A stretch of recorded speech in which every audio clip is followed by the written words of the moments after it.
is all you'll need for some delicious mozzarella bites. Some mozzarella cheese, of course, an egg, some sliced bread.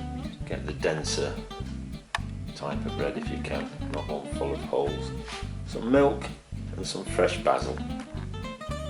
First thing we're going to do, crack a couple of eggs into a bowl.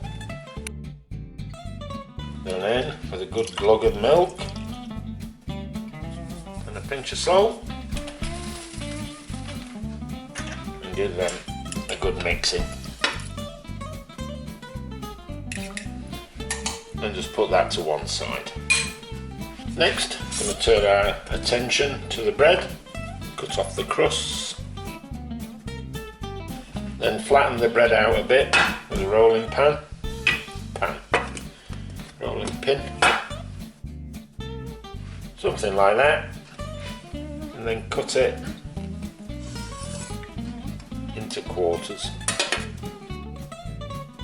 and do that with all your slices. With your squares cut, you're now going to coat one side, just remember it's one side, with your egg and milk mixture. With one side your bread squares coated, time to get your mozzarella cheese, cut it in half lengthways, otherwise it'll be too fat. And then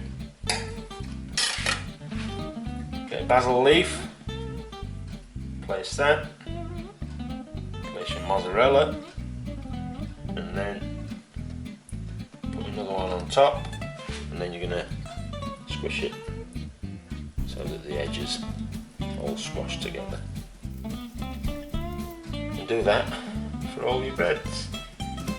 With your bread parcels made up, it's time to get your oil up to speed in either a deep fat fryer or a frying pan. And a deep fat fryer wants to be the same as you do for chips, fries, what have you. And in the same egg and milk mixture, just give it a coating and drop them in. Once they've had 2 or 3 minutes in the oil and they've gone a nice golden brown, turn them out onto some kitchen roll